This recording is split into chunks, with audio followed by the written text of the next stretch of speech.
Fantastic evening. It is Sunday leading into the track rental, and it's looking like rain. But this being Southeast Texas, we're going to give it a couple of days, see if Mother Nature can sort out her little temper tantrum, and then either move forward with the show or we will have to reschedule it. So, at any rate, giving everybody the heads up on that, those emails will go out as soon as that is determined.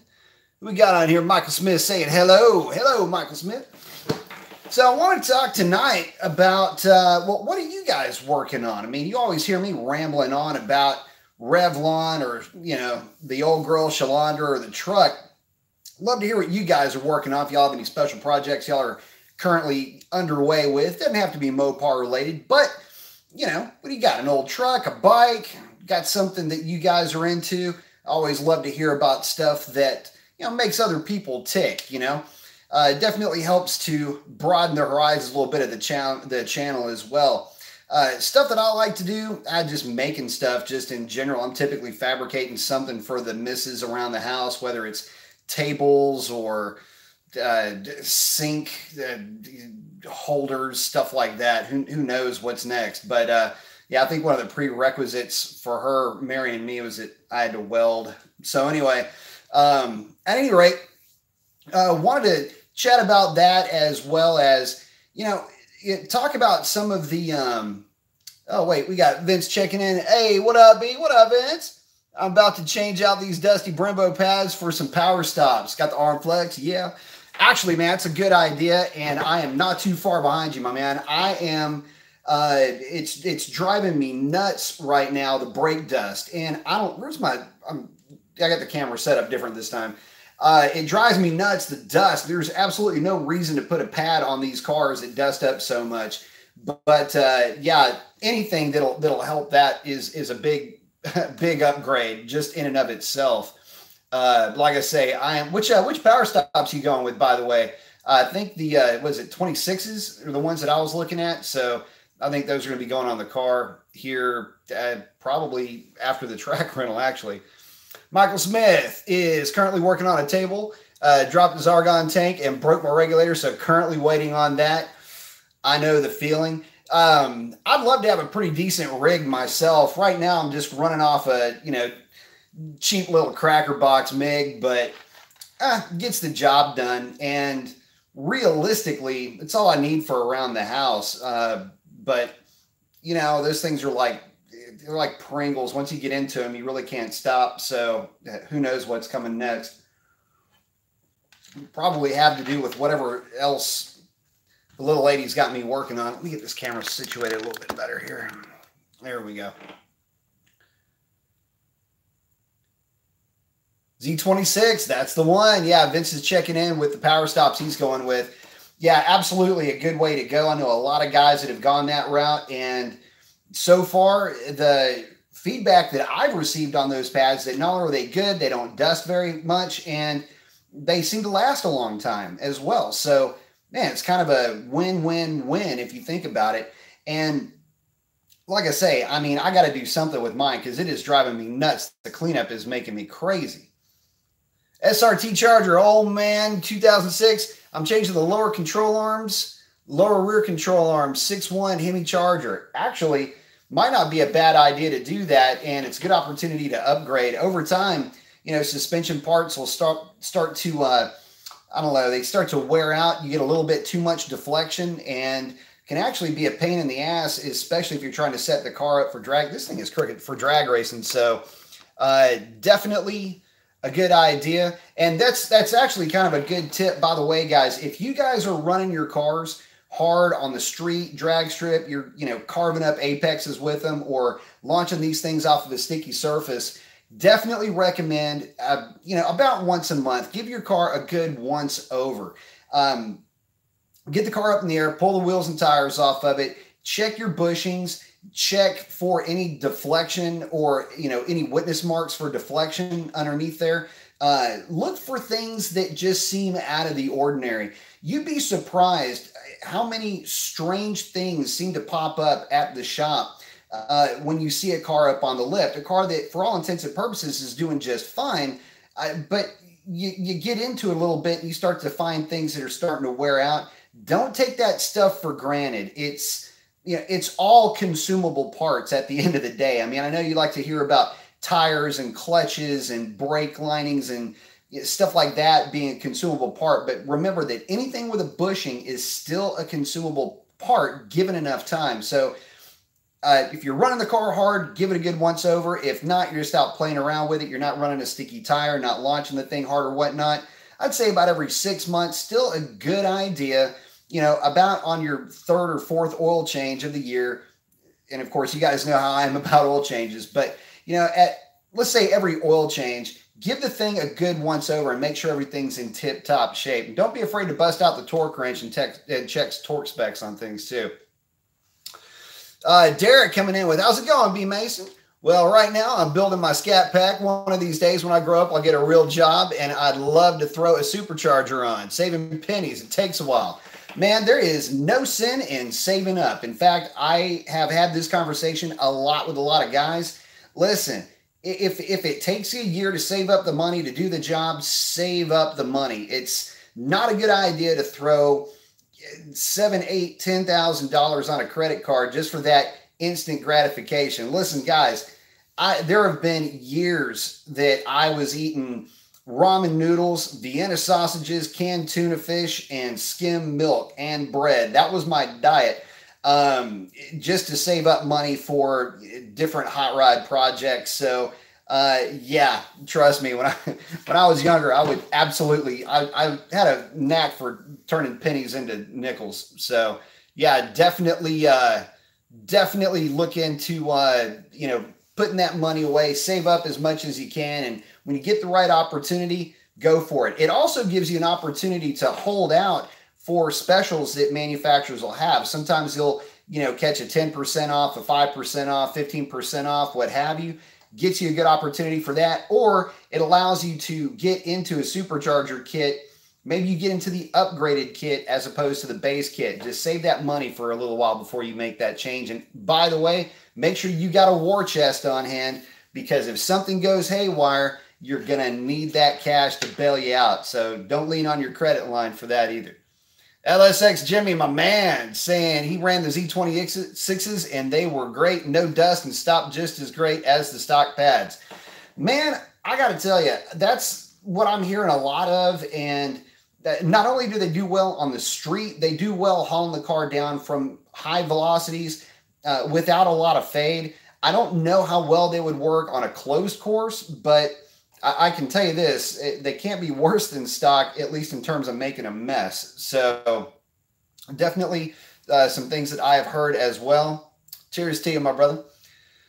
Vince is saying, I hate to ask, but have you seen the latest drama with DFW Speed? 30-minute video about demonology being two-faced, or do you not concern yourself with that? I hate to be the guy asking. Nah, man, feel free to ask away, my friend.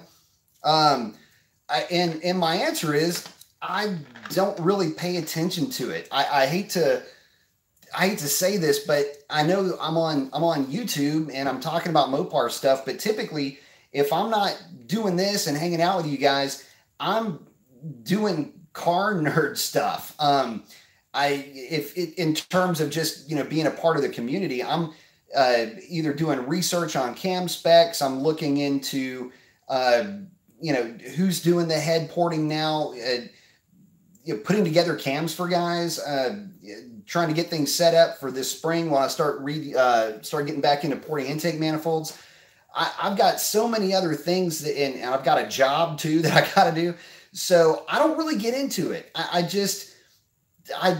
In fact, it's funny because I end up looking like I'm kind of naive when it comes to that stuff. But, and the other thing too is when I'm on YouTube, obviously I'll be in on a live show with Herman, or typically I've got music. I use YouTube a lot for music and for different educational type things, just kind of nerd stuff that I'm into. So I kind of stay away from the drama, and by doing that, the drama stays away from me. I just don't get wrapped up in a whole lot of that stuff, and I kind of like it. But it's weird, I know, because by the time I hear about it, the drama's already, 2 weeks or 3 weeks old.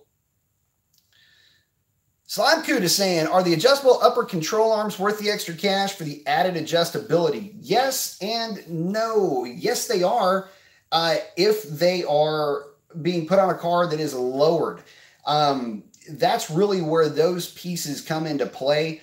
If you have a lowered car, there's only two ways to adjust your camber, and that's either because your camber is fixed with your upper, basically your camber control arm, so to speak. You can go with a offset bushing, which gets a little bit dicey because you can have some inconsistencies on both sides. Adjustable is better and it's preferred. And also too, with the adjustable camber rods and adjustable tow rods, I think there's actually a company that's making adjustable tow rods.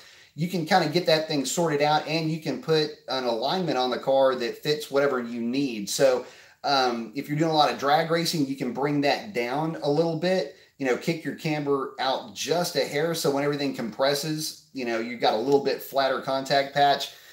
Really more of a race only situation though. I wouldn't ever recommend something like that for a car that is, under, 800 horsepower to the rear wheels on a Mustang dyno. The reason for that is Mickey Thompson ET Street R's are already really good at planting power, and I don't really think you need it. Now, that being said, if I had a lowered car, yeah, I would definitely want it because I don't want to lose my contact patch as that car is lowered. Camber comes in, I want to be able to get that camber back out. So I don't know, take that for what it's worth, but that's really my thoughts on it. LXX Jimmy saying, drama on YouTube? No way. Who knew? Michael Smith saying, well said, save your money. I bought my TIG welder from Everlast on Black Friday, 25% off. See, there you go. The entire rig costs as much as the welder would on a normal day. That's how you do it right there, man. Definitely look out for those deals, man. You can find them. They're out there all the time. And also for you guys that are wanting to get into it, I am no expert by any stretch of the imagination. I can make two pieces of metal stick to each other for a reasonable amount of time. But the easiest way to do it is just get you a cracker box, go find a bunch of scrap metal somewhere and start doing stuff. Write your name, do everything you can to play with it. And that's how we learn, is through play. Just have fun, goof off with it, and next thing you know, you'll be way better than me in a lot shorter amount of time than you might think. And I'm not very good, so that's not an accomplishment. Let's see. Al's Dream is asking, does a mid-muffler delete or resonator delete make a Hellcat slower? No, but it makes it loud. And I can tell you this from experience.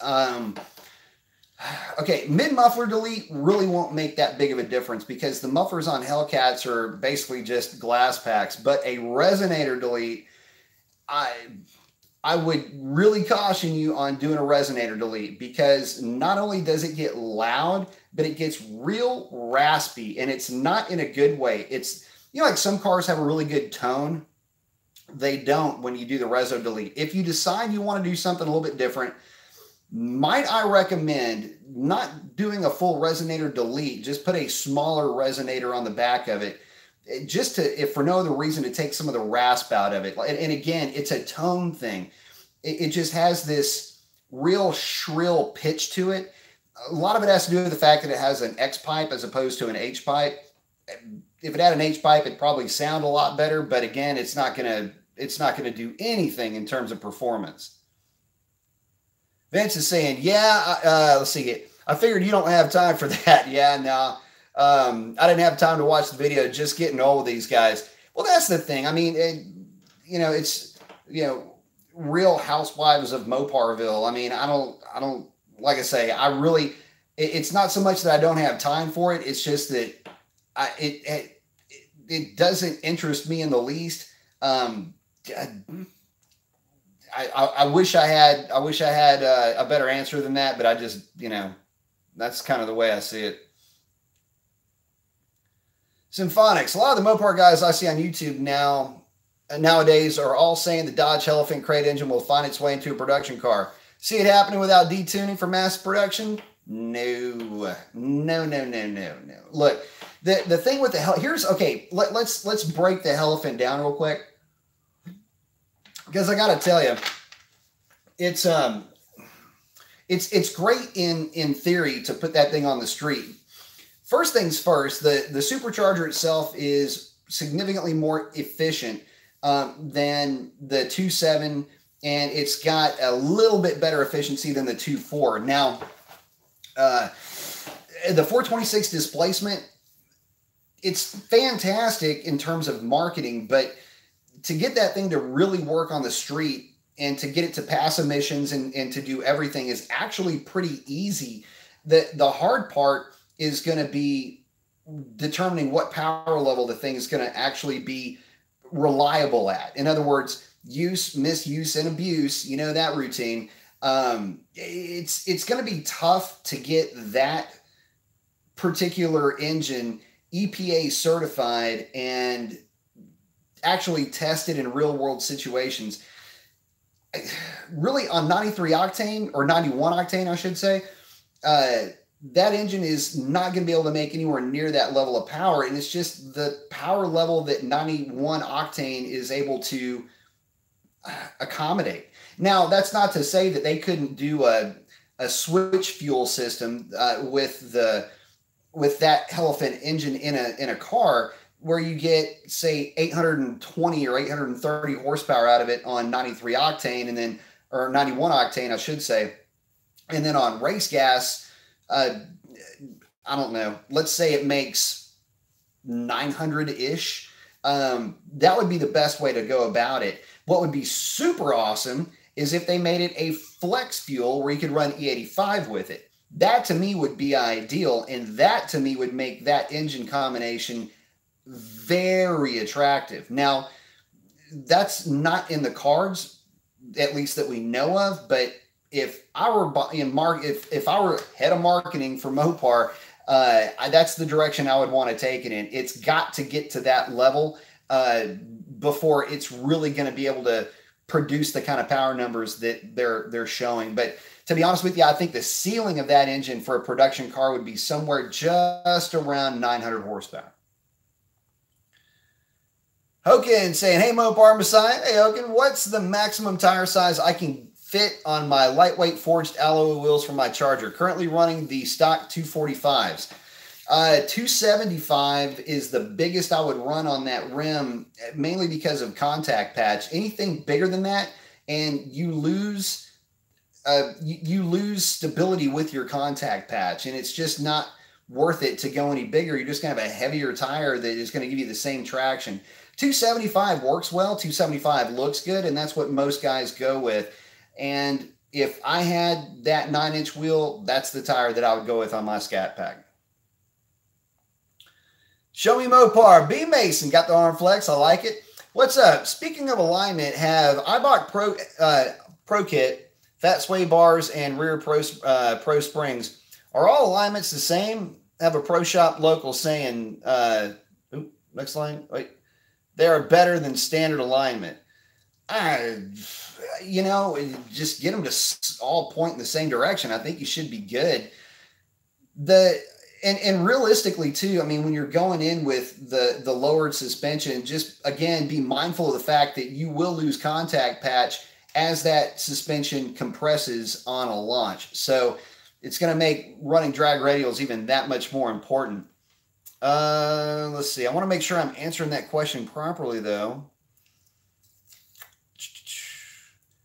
But you know, and the larger sway bars can only help you. They're not going to hurt ride quality whatsoever. Bad Emmy 300S saying, I run fully 85 and get some very loud pops from my exhaust. Is this due to it running rich? Well, it depends. Is that under decel or during cruise?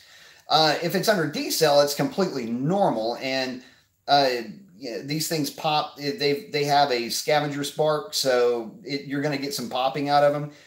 But yeah, you're right. E85 does typically run very rich. So at least by comparison sakes, fuel mass versus actual air mass, just make sure that you are changing your oil often. If you're running E85, I recommend every 2,000 to 2,500 miles. Now, if it's under acceleration, then there's something clearly not going right with that tune. Preston is saying that he is looking at buying a 2014 Challenger SRT8. Do you know what Dodge did to improve the 6.4 to get the 15 plus horsepower and 5 torques? Yes, I do. First thing is it went to electric power steering as opposed to the hydraulic.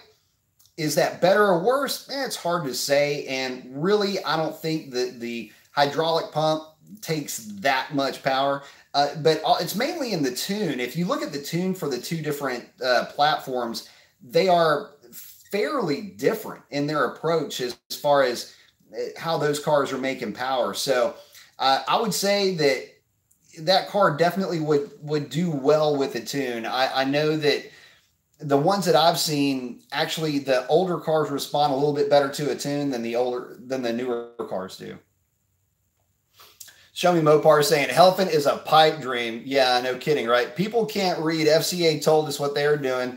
Lightening up the current LX platform. They will massage the current engines, and the horsepower gains will come from less weight. Well, the performance gains for sure will come from less weight.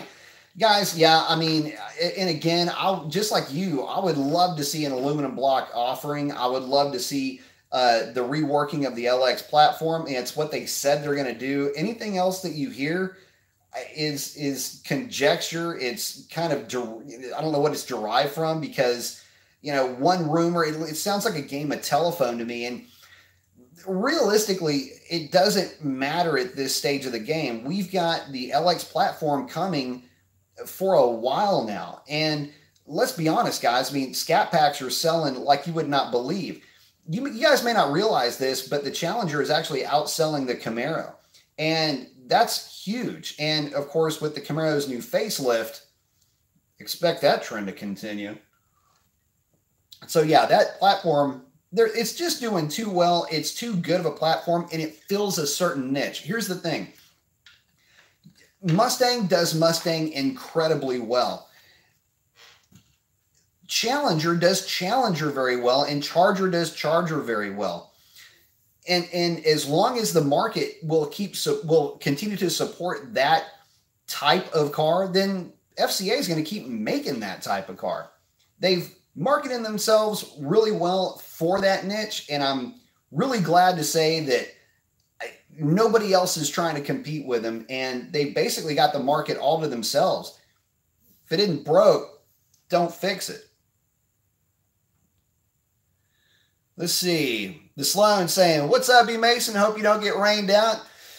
Man, you and me both. But working on a contingency plan for that. If the weather report is still hanging strong with rain on Saturday, on Tuesday, I'm going to try to move it to the next day on that Sunday.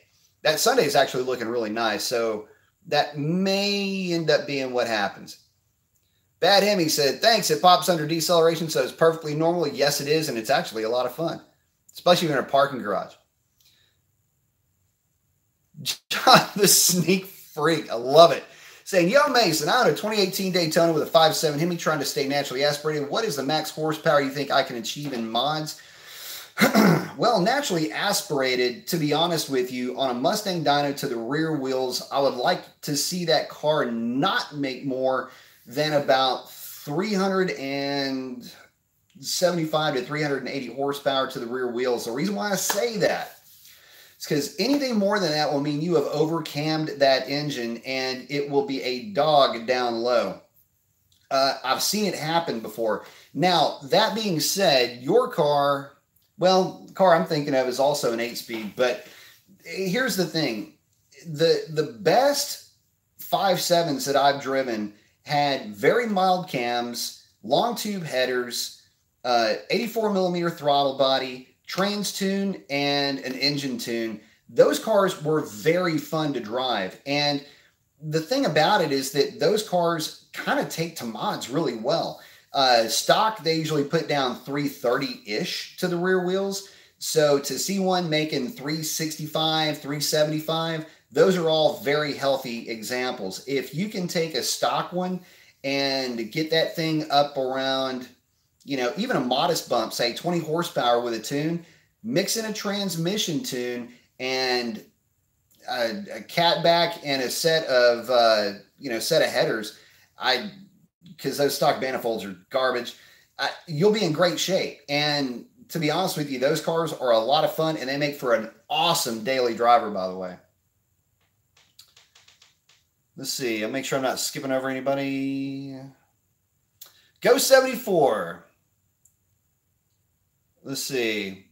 Talking about, it looks like starts college on Tuesday to be an auto technician. Very cool. Is it good field to get into? It is. But to be good in that industry, there's a couple of things. One, just remember that you'll never be as good getting out of school as you will 5 or 6 years after actually practicing your trade. That's true of anything. So just keep that in the back of your mind. Don't be afraid. You're going to make mistakes. You're going to fail a few times. Things are not going to go your way. You're going to get some really shitty jobs. It's okay. It's cool. Those scenarios and those situations will teach you moving forward. Best advice I can give is study as hard as you can. Go by the book. But not only that, be a student of the craft in general. Know about performance, know about hot rodding for performance, but also know about hot rodding for fuel economy. Learn about every aspect that you can. Learn about camshaft theory and camshaft design. Learn about the dynamics of the thing that you're working on, whether it's the transmission, the rear end. Why is one rear end better than another? Why is one camshaft design better than another?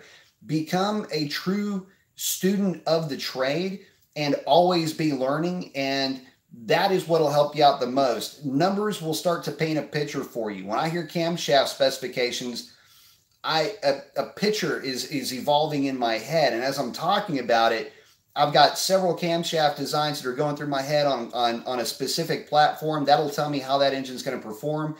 All of these things will help you have a more rich experience in the field. So again, never stop learning, never stop practicing the trade, and I think you'll have a lot of fun with it. You'll always be in demand, and the best part about it is you can have some fun with the knowledge that you have. Let's see. Symphonics is saying, that Driveway Demons Mopar YouTube guy is now saying the CUDA Angel will run 8s in the quarter. People will say anything for views. Oh my fucking God. Just shoot. So yeah, Dodge was shooting for something that would run 8s. It's kind of their drag pack program. The Angel. Streetcar that runs 8s. Yeah, if you believe that, that's some pretty rich stuff right there. But hey, who knows? Maybe he's got an inside track that none of us have, and we'll see an 8-second Angel one day. Michael Smith saying an 8-second production car. Yeah, hell no. Show me Mopar's got a bunch of laughing emojis rolling through here. Go 74. Yeah, they bullshit everything. Horrible channel. Show me Mopar. An 8-second car. Let's see. Yeah, an 8-second car would make every insurance company on the planet hang up on you. Actually, it's funny. So, FCA partnered up with Haggerty for the Demons, which ended up working out fairly well for a lot of folks. Because they're short-time use vehicles, specialty use vehicles, they're special occasion use vehicles. Who knows, man? You give somebody enough money, they'll insure you, but your life insurance is your agent is definitely going to freak out. Michael Smith saying, besides, who can handle an 8-second car on the street? Man, who can handle a 12-second car on the street? Let's be real. I mean, listen, all this talk and, it's going to run 8s and we're going to try to put this on the street or that on the street. Guys, look, so I was driving Revlon yesterday, as a matter of fact, and basically just doing some NVH testing. The DSS drive shaft does sing in a very narrow range. It's kind of funny. It sings from 58 to 62 miles per hour. Other than that, it's dead quiet. But And I'm just like, it doesn't bother me a bit. Hell, Revlon sung with a freaking stock drive shaft. So, and it did it all the time. Never did get that worked on or looked at. But anyway, getting back to it, on the freeway and needed to kind of negotiate some traffic. So, cruising along about 60-ish miles an hour, went Watt. The car got a little squirrely, which I thought was pretty fun. But that's in a stock Hellcat on a tire. My 392 car would get loose at about 40 miles an hour. And if you got an 8-second car, it will get loose at all the miles per hour. So, yeah, from a safety standpoint, it's not really there. And to be honest with you, from a fun standpoint, I guess faster is better. But an 8-second car, rear-wheel drive only, is a recipe for disaster on the street. Let's see. Oh, got weird here. Let's see. Go74 is saying, thank you so much, B. Mason. Feel like it's going to be really fun. It will be. Stick with it. Joel Peen, nope, married. Not into that stuff. Let's see. Yeah, I know. Go74, do you think the redesign of Challenger Charger will be lighter? That's what they're giving us. At least that's what we're hearing so far. You know, initially it was the Julia platform. Then it was the Ghibli platform, and then FCA came back and said, look, there's really no reason for us to get, to try to reinvent the wheel. They've got a winner already. They do know that they need to lighten that thing up a little bit. Be looking for that to be really the only actual changes. Possibly a redesign with the rear suspension, lighten it up a little bit. Look for the car to be on the same platform, but slightly smaller in whole. You'd probably save about 100 pounds just with that alone. So, save 100 here, save 150 pounds there. Next thing you know, you shaved off, I don't know, let's say 2.5 to 300 pounds. Really, for a lot of what we would be doing with these cars, that's all you would need. And, could you imagine that 392 in a car that weighed 300 pounds less? That thing would be a monster. It'd be cakewalk to get that thing into the 10s NA.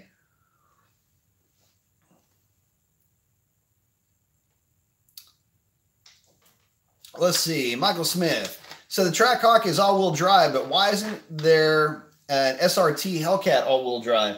I think that has more to do with packaging than anything else. I just don't know that if it's worth it to actually, put the HP 95, which is the all-wheel drive variant of the HP 90 series transmissions.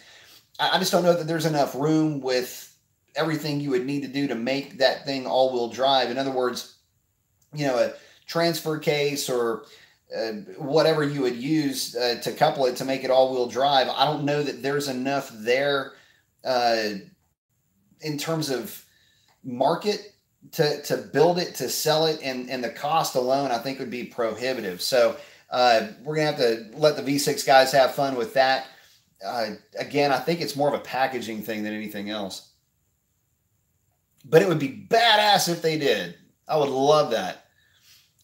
Vince saying or asking, speaking of the drag pack, have you ever worked on or have you had an opportunity to run one? No, I haven't. I wish I could.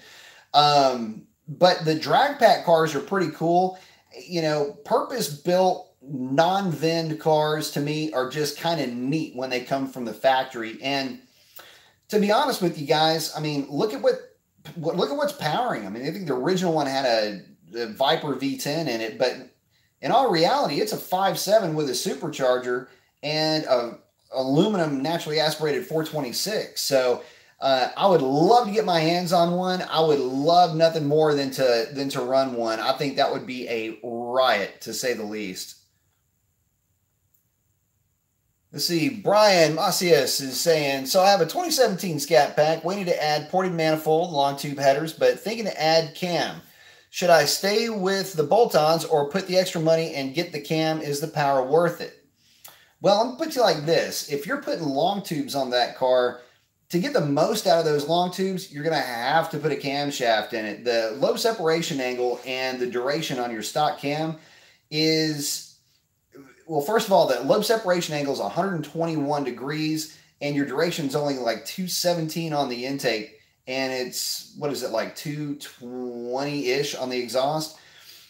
So what that translates to is you have very little overlap. That's one of the reasons why long tube headers don't work very well on 392s. You just don't have any real overlap. But I will say this, they do work at low RPM where you actually have some overlap, but you have a longer amount of time. So the scavenging can take effect. That's where they work. Now, if you get a cam, I would kind of consider them mandatory-ish. Depends on what cam you go with. The cams that I put together for Pike's Performance typically do and will work better with long tubes, although they do work fine with shorties. And, you know, to be honest with you, as far as horsepower gains, don't look for a huge gain here. Even with a ported intake manifold, you will be doing well to eke about 45 horsepower out of that car and still maintain drivability and still have that thing to where it's not a turd down low. That is the hardest thing to do with the Hemis, is to put a cam together that not only works down low, but also gives you a fairly respectable top-end run out. And so if you focus more on making horsepower with a Hemi, what you're going to run into is a car that doesn't have any torque down low, and these cars are heavy. So you've got to have that torque to get them out of the hole and make the thing fun to drive. There's nothing worse than a cam in a car when that cam only makes power up top and you don't have an intake manifold that can actually work with that cam on the big end. That's kind of where you're at right now. So you got to work with what the stock intake manifold will allow for you. Let's see. The Sloan. So Pro Torque offers a converter for the HP 70. I want to think they claim 3,000 RPM stall. That sounds about right. You see on, let's see. You see when working in a 6.4 Challenger. Okay, so your stock converter will flash to 3,000 RPM, and that's kind of the good and bad thing about the stock converter. On every data log that I have on the launch, it literally hangs on the converter at 3,000 RPM. It's a good thing. A 3,000 RPM converter will probably flash to 3,500 RPM. That would be about the extent of what I would want for a stock car. And really, even with some of the cams, the problem again is you put too much converter into the car and it's going to feel mushy driving the thing around. It's going to be actually kind of exhausting, especially when you get stuck in traffic. So keep that in the back of your mind. I mean, if you're not building an all-out race car, stick with the stock converter. You might get a little bit on the launch with that other converter, but it's not really going to help you in any other areas other than the launch. And to be honest with you, that stock converter is pretty darn good. So don't look past it. It's a good unit. Go 74 is saying he's got to get back to work. Thank you for the advice. Thank you for joining us. Thanks for hanging out with me anytime. 330 Chris. Hey, B Mason, how's it going? Hey, Chris. Would a Hellfint crate motor bolt into my 17 Hellcat? It'll bolt right up, no problem. Not only will it bolt right up, it will. I mean, you're a tune away from that thing. Now, keep this in mind. I would highly recommend going with a going with the injected engineering fuel pumps just to be on the safe side. You're going to need to feed that thing.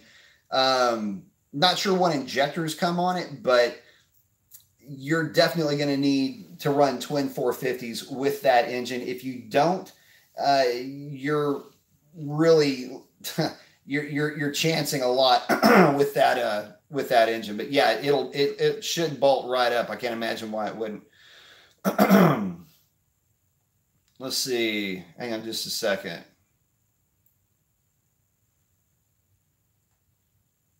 Michael Smith saying, but why though? I think we're talking, about the all-wheel drive. Man, I guess, like I say, packaging. I'm thinking that's what you're talking about. But I would love to see, I mean, could you imagine an all-wheel drive Hellcat? That would be sick to death. Actually, Was kind of hoping the Demon was going to be all-wheel drive. Show Me Mopar is asking, how do you check DA at the track? It's talking about density altitude. I have researched a couple of websites. Local track will sometimes say on track radio. What do you use? Bear with me just 1 second. What do I use? I use drag times, density altitude calculator. You can go in and pull up the exact track that you're at, and it'll give you the density altitude.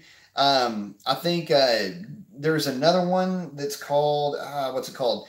Density altitude online. Heck, I can't remember, but drag times is the one that I use.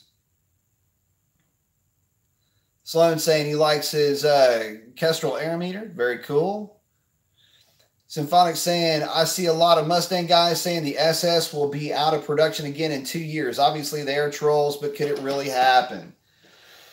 Man, if they keep making them look like the way they look now, it will. I don't want to see that happen. I really want to see the Camaro.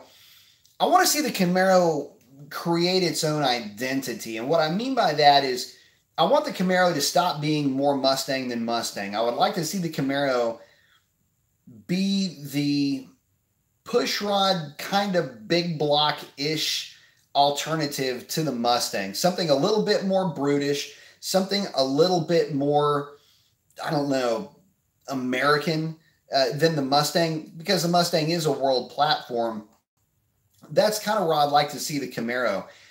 Maybe have the Camaro be a little bit more of a line-of-sight competitor with the Challenger. But, you know, I wouldn't be surprised if they did away with it. The Camaro is getting a lot of, well, not a lot. It gets more than its fair share of, negative press. So, in negative reviews. So I would just look at it from that point of view, that you've got a car that they're producing that is not competing very well against the only car that they have any competition against, which is the Mustang. I don't want to see it go away, but don't be surprised if it does. It'll be a sad day when it does too. But I will say this about that whole deal with the Camaro possibly going away. It does two things. Number one, it frees up those sales for Challengers or Mustangs. And number two, you would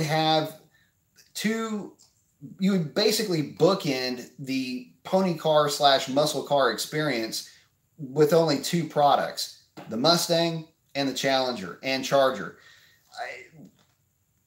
With Camaro being out of the picture, you would lose a little bit of that competition, a little bit of that, I don't know, that spice. But the reality is I just don't see a lot of Camaros at the drag strip the way it sits now. And maybe you guys are seeing them out where you guys live, but I just haven't seen it, at least not down here. Brian is saying, okay, I see what you're saying. I have an Edelbrock Victor 2 aluminum manifold and 1 7/8 long tube headers. So what cam would you recommend that would give good power? If you're going with an off-the-shelf cam, the MMX NSR grind is a very good cam. So is the Comp 270. Those would be the two that I would go with if I were just buying one. Again, off the shelf. If not, custom grind would work well in that application. But with you going with the Edelbrock intake, I would say go with the Comp 270. Get yourself a good set of springs.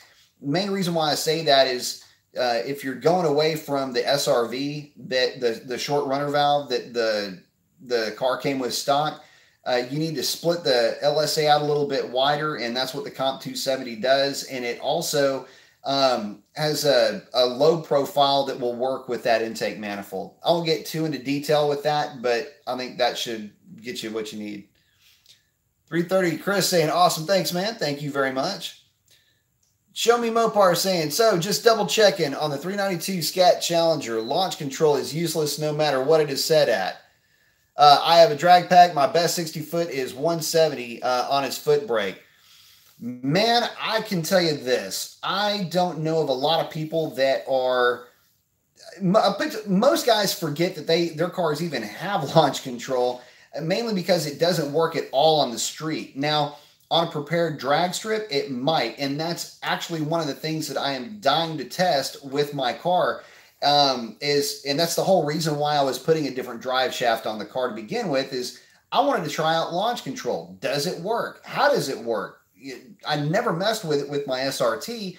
I could stall it up just fine on the converter, get that thing up to about 1800 RPM, 1500 RPM, and let her rip. But, you know, if launch control works like they say it does, should be a better alternative to that. But again, we'll have to see. But in practice, especially on the street, it is garbage. Let's see. One and only SB340 saying the Challenger outsold the Camaro by 16,000 cars this past year, 2018. Yeah, so I've been watching that a little bit. And what was weird too is, did you notice when you were looking up the numbers, the tail end on the Camaro dropped down and the Challenger just kept going up for monthly sales, the units. Now, this is Challengers as a whole. But yeah, was that weird or what? I mean, the Camaro just is still taking a nosedive. So let's see. Rado 112 saying totally off spectrum. I just got a Nissan Titan XD 5.6 V8 endurance gasoline. Any ideas for performance upgrades? Actually, HP Tuners fairly recently got the protocol for those trucks, if I'm not mistaken. So at least a tune, if nothing else. I know they respond well to exhaust modifications, so I don't have a lot of experience with those trucks, but I do know that they respond fairly well with a tune. Let's see. Brian is saying, thanks, man. You gave me good advice. Open my options up for which cam I should go with. Hey, not a problem. So getting back to that cam thing, I like the 270 for fixed intake manifold cars. It's got a little bit softer lobe than what you'll find in a custom grind cam. A little bit easier on valve seats, and it's it seems to work fairly well with that combination. They work pretty good too with the short runner valve equipped cars as well, but just from what I've seen, if you've got like a 6.1 manifold or something with a fixed intake runner, not something with short runner valve actuators, that will typically be a decent cam for it. Again, a little bit older lobe profile. Not that it's not a bad thing. It just, you know, it is what it is. But those types of profiles can work better on that type of manifold. So, but getting back to it, let's see. Oop. See, Redo saying thumbs up, man. But yeah, man, getting back to it, when we're talking about performance modifications, one thing that I strive to do is I don't try to hype anything up, guys, and I hope you guys can understand why I'm doing that.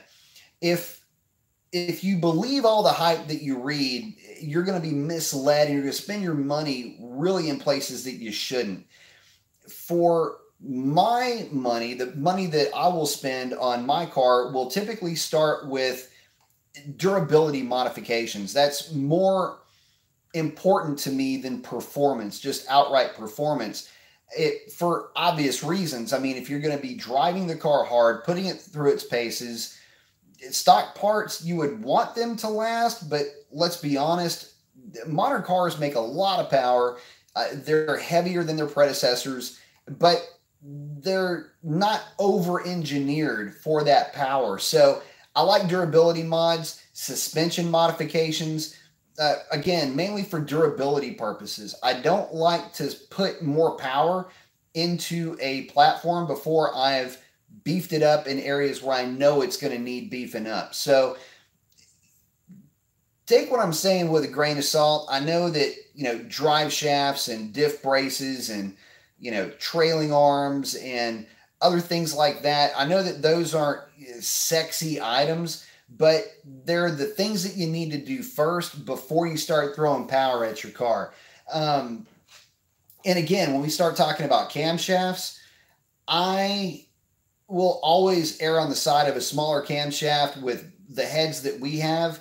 is a better combination than trying to go too aggressive and killing your torque down low, making the car unresponsive down low, and then not being able to take advantage of the camshaft in the higher RPM range because your intake manifold doesn't support it. So again, it's best to consult those that have been doing this for a while. And really with Mopars, you need to be dealing with a Mopar specialist. I can't stress that enough. If you try to use LS mentality with a Mopar, you will absolutely fail at your goal. I can tell you that because I've seen it happen over and over and over again. Let's see. Slime Kuda is asking, is an 11-inch wheel better than a 10.5 or 305 drag tire on a Charger Hellcat? They both work great. I run a 10.5. Actually, what the hell? I run a, what the hell size are they? 9.5-inch wheel for the 305s, but it's a 17-inch wheel. But for a 20-inch, I like the 10.5s. They work just fine with a 305, and the contact patch is actually really good at same tire pressures. And the 10.5 is proven to work very well with a set of Tri-5s, for example, a Tri-5Rs at the drag strip around 22, 23 PSI, and then work fantastically on the street at about 33, 34 PSI. I used to run 30 PSI at the drag strip with my Tri-5s, and they hooked great with my 392 with a fairly decently prepped track. So, we're not talking about, mass traction prep. We're just talking about a decent prep, 30 PSI. They work great. So I would say whatever wheel you're looking at, I think you'll be in good shape either way, but 10.5 works just fine. Let's see. David Hamilton is asking, forced induction versus 426 stroker for a Scat Pack. Which path would you go? Damn, that's a hard question to answer, brother, because reasons. Look, forced induction is great, but it depends on what forced induction you go with. I would always prefer to see a positive displacement supercharger on the Hemis, mainly because if you want to make big power with a centrifugal supercharger, you got to remember, you got to spool that supercharger hard, and it doesn't do any good to only make another 100 horsepower or so. So I don't know. I would say if it's my money getting spent, you can't beat the 426 for the fun factor, mainly because you've got the torque down low. And to be honest with you, that is what makes the vehicle endearing to me. Now, that being said, I've driven some Mustangs with D1Xs that had this insane top-end rush that was so intoxicating. It's one of the reasons why I love Mustangs so much, is because they offer this completely different driving experience. But with our cars, it's a little bit different. We have got to have the torque to get the thing out of the hole, and unless you throw the kind of boost at it that you would need to make another 200 horsepower out of the car, it's just not going to really ever feel as fast as it should. 426, on the other hand, obviously you're going to have a different cam in it. It's going to be more lively. The throttle response is going to be there. It's going to have that sound. It's going to have that rumble from, presumably, a pretty healthy cam that's going to be in that car. And it'll pull clean up to about 6,400 RPM, 6,200 RPM, I should say, with the stock manifold. And because of that, God, you know what? I'd go 426. I really would. Let's see. And as far as power output, on average, the right kit on a 392 will make somewhere on a Mustang dyno around, with the right tune, a conservative tune, right around 550 horsepower. The 426 with the right tune will make just under 500 on a Mustang dyno, which is a significant amount of power, but the torque will jump quite a bit. And I don't know, for my money, I like NA stuff when it comes to that type of a build. That's the way I would go with mine. I know you weren't asking about, centrifugals specifically, but that's usually the path most guys take. Now, if you're talking about going with like a E-Force or a Whipple, it'd be tough, and the horsepower would still be about the same, but then you've got this big torque hit on an HP 70, and it's not a good thing there. So you start finding weak links real quickly. Let's see. Joey Richardson. So I have a 2016 Dodge Charger RT with a 5.7, which is basically stock minus motor, minor exhaust work. And I want to get headers, but should I get long tubes or shorties? Yeah, you got a 5.7, and if you got long tubes in the budget, go long tubes. Highly recommend Cook's headers, mainly because of fitment. And there's nothing wrong with long tubes on the 5.7s. Actually respond really well to long tubes. MG42 Pillbox is saying, David, just do the 426 NA. The rest of the drivetrain is greatly affected. Yep, that's what I'm talking about. And it's mainly it's the transmission, guys. I mean, I'm sorry. It can only handle so much. And as great as it is, you got to remember, we got a little bit more weight working against us. And, we've got a great gear ratio, the 309, when you couple it with the HP 70s ratios. But I just think you'd have more fun with it. Plus, you get to say you got a 426. What's cooler than that? Besides, everybody's putting superchargers on these cars. Come on, do something cool. One and only SB340 saying, we're talking about the sales of the Challenger versus Camaro and Mustang. Said, I did notice the Mustang sold more than either, but is down 7%. The Challenger was the only one that was up in sales as well. It was nice to see an older but beautiful design selling so well. I got to tell you, there's a lot of folks that are becoming Mopar people, and it's for a lot of reasons. You get into the Challenger or the Charger, and they're comfortable, they're bigger, they feel more substantial, and they're just, honestly, they're nice places to be for long periods of time, and folks like that. Plus, they look fantastic. David Hamilton saying, fair, we're talking about fair statement, always got to address the weakest link. You're always going to break something once you start adding power, and that is a fact. So, again, for you guys that are throwing power at these things, please nut and bolt your cars. Please go over them at least once a month if you're beating on them. And I know I'm beating a dead horse here. I always say this stuff, but it bears repeating, and it needs to be heard all the time. Don't take anything for granted. These are just machines. They're mechanical things, and they can fail. Show me Mopar. What's your dream Mopar to stick an elephant in? For me, 69 to 70 Coronet or a 70 Cuda.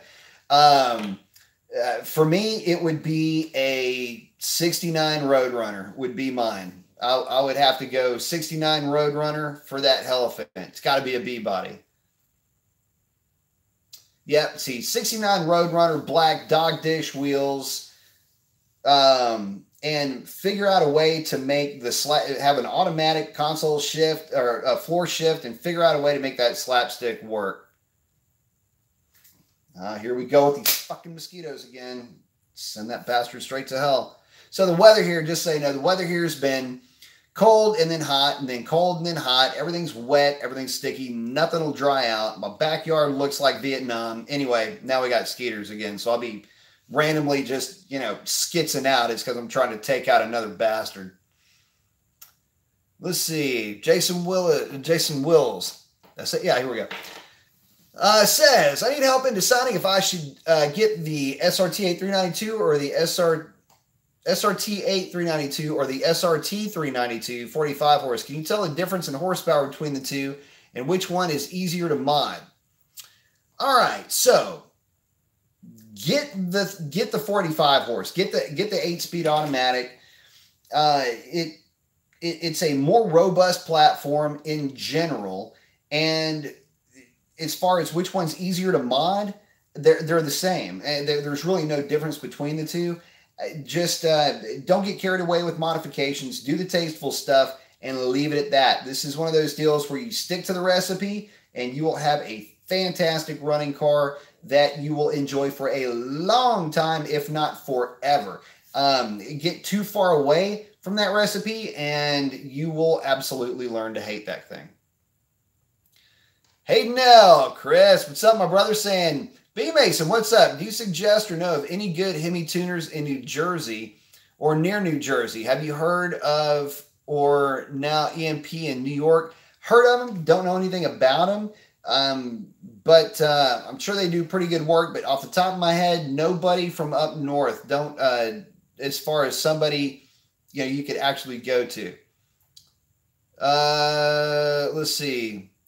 This to me, I can't read that. Daddy or something. Am I related to Mr. Clean by chance? Yep. He's my older uncle.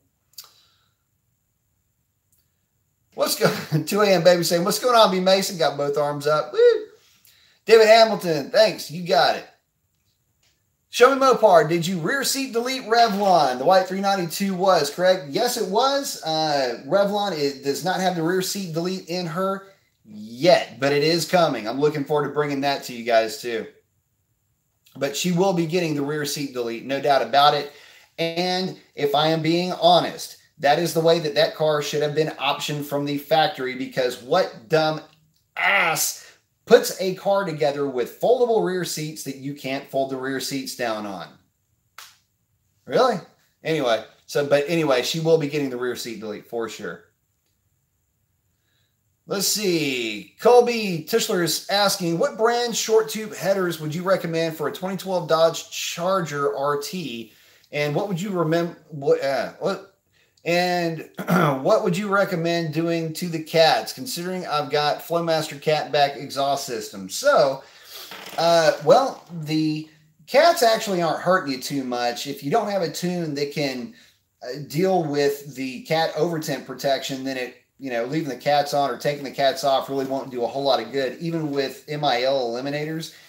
The shorty headers, I believe JBA makes a set, BBK makes a set.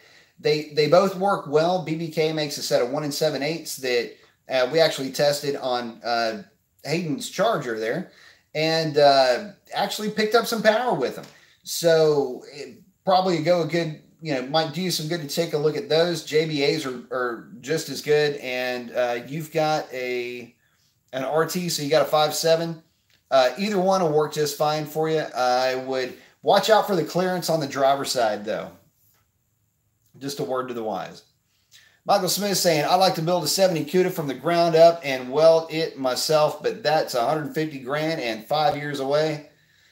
Yeah, that would be about 150 grand. And I don't know if I would ever jump in the middle of that. I'd love to do it, but God, yeah, that'd be a fun project. And I would love to just jump in the middle if I only had the time to do it. Hayden is asking, are long tubes necessary in your opinion for a stock supercharged 5.7? Stock supercharged 5.7 with long tubes, headers are necessary for sure, but long tubes are easier to get your hands on, and they're not going to hurt anything. They'll help you build a little bit of torque down low. So in that respect, on a 5.7, I say go for it. That's the route that I would go. Let's see. This be 0110 says, hello, sir. Your thoughts on cold air intake for a Jeep Trackhawk and or removal of the Helmholtz resonator? Thanks. As far as cold airs go, for a Trackhawk, I'm not really sure if I would actually spend the money on one. I don't see any reason to. Mainly, unless you want it for the sound. If you're at stock power levels, it's just not going to do you a whole lot of good. Those things do really well. Not 100% familiar with the Trackhawk platform. I've only been around a couple of them. And as far as removal of the Helmholtz resonator, I'm not really familiar with specific names and stuff, but you know, anytime you're removing any resonator, you're going to get drone. And in that big old cabin, I don't know if I'd want any drone, but I guess that's what that is. I've never heard it called that. But then again, I'm typically thinking more about other stuff. Haven't really gotten into that platform very much at all. A lot of the guys that do work on their Trackhawks pretty much go all out with them. They'll go headers, full cat back, E85, upper pulley, lower pulley, you name it. They'll start throwing money at those things left and right. But for me on the Trackhawk, it just word to the wise on this. Be smart with the mods that you do to those things, because things can and do go sideways with those big trucks. The tune is the most important part of that, because you've got to make a lot of horsepower work with a lot of weight. Hector is asking, what is the process of deleting the MDS system for the 392 Hemi? If you've got your ECU unlocked, then it is very easy. You go into, there's actually, I believe it's in the systems menu to delete the MDS, and it is the first thing that everybody asks for, and it's very easy to do. It's actually one of the very first tables that you will start to mess with, and it is to shut that thing up.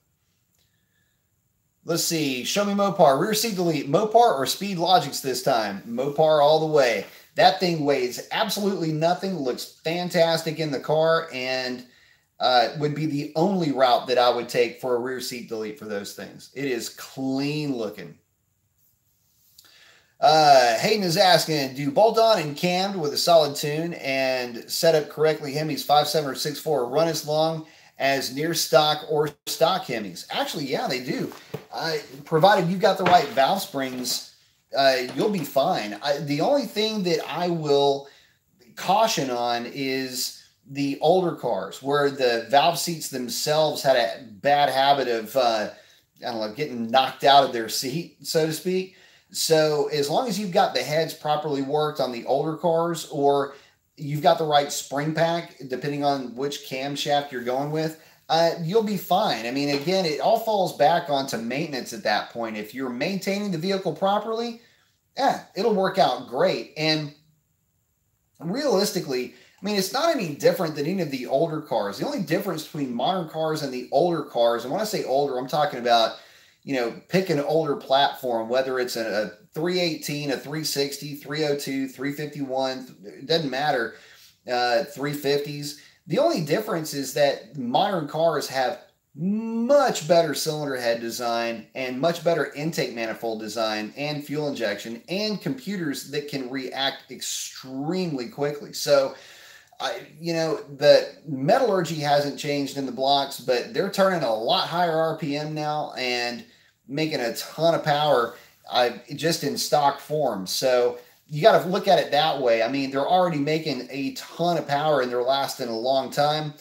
You know, a 10% bump in power with a camshaft isn't going to make or break longevity on something like that. Let's see. Hector is asking, is there anything that you need to remove from the engine block and cylinder heads for the deletion of the MDS system? Well, yes and no. It depends on if you're deleting the system in its entirety, and that would require changing out lifters, or if you're just killing the MDS feature in the tune. If you're only killing it in the tune, then absolutely not. If you're killing it in mechanics, just the actual, you're doing like a true MDS delete, then you will need the MDS plugs. You'll have to remove the MDS solenoids.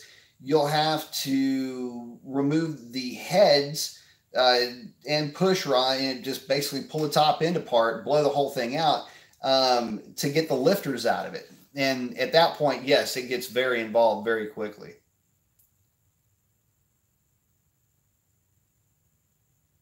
Fish sticks R&D and better cooling design. Yeah, we can all run. Hey, Slime Kudas 426. I love it. That's awesome. Thank you so much for the Revlon Mod Fund. I truly appreciate that very much. It will definitely be going to a good cause. The next on the list is that rear seat delete. That's the next big one we're going to do with her. So thank you very much. I do very much appreciate that. Thank you very much. Hayden is saying, thank you for all the answers. Thank you for asking them. Thanks for hanging out with me. Love expanding my knowledge from experienced professionals, especially about Mopars. I love talking about them, so thank you for hanging out with me. I appreciate that. Ask away. Hector saying, thanks, man. Thank you very much.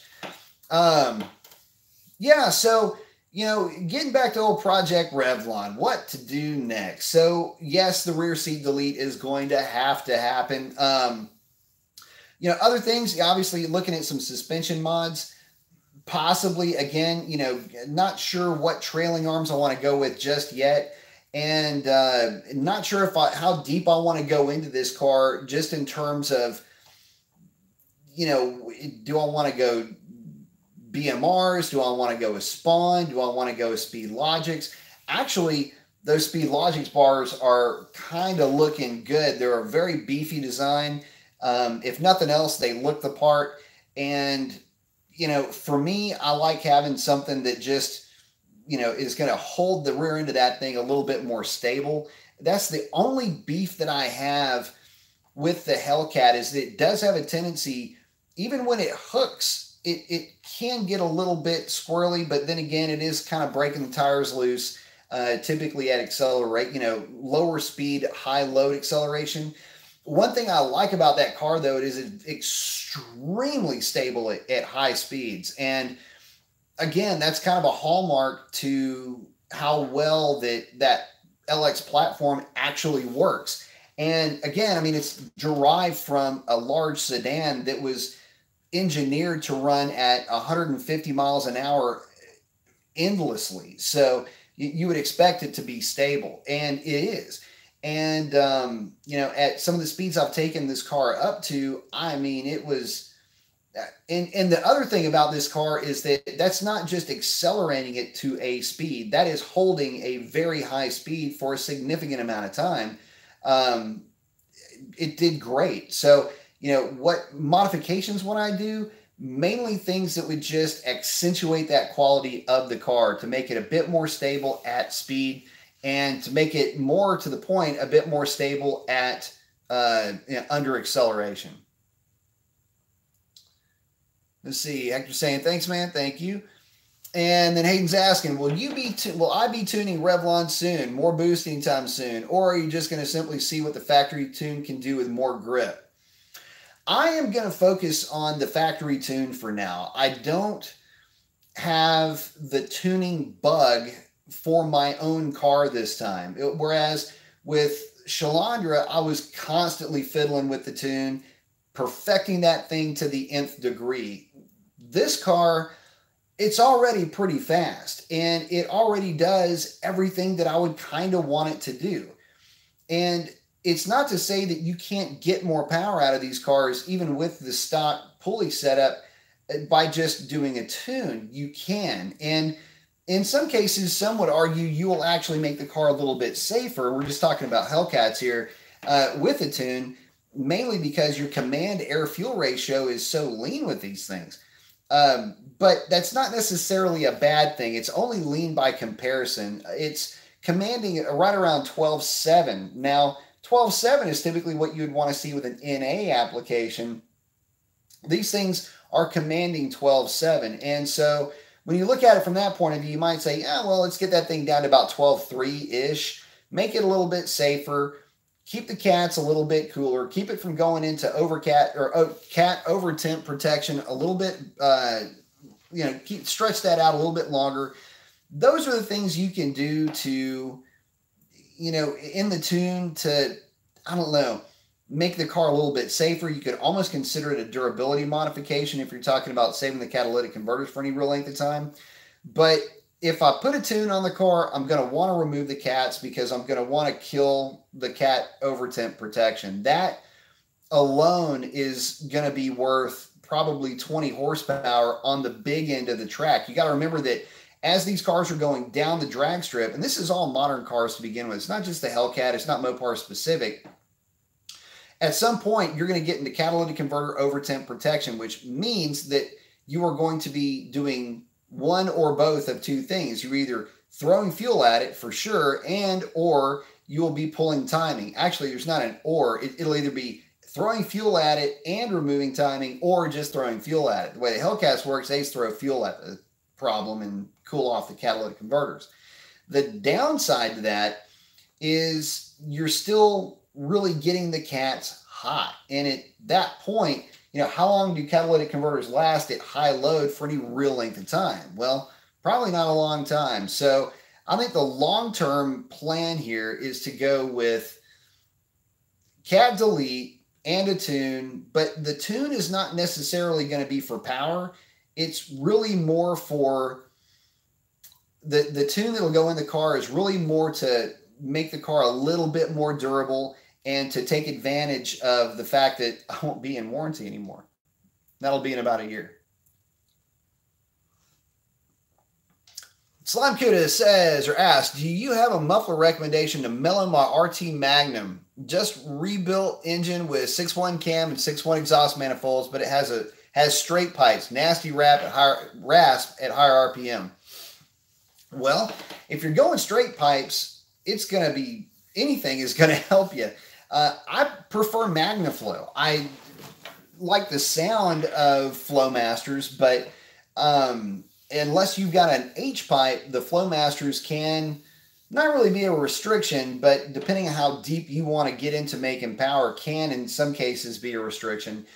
I like the MagnaFlows. They offer a kind of a deeper, mellower tone for the most part, and really, whatever fits underneath your truck will work fine.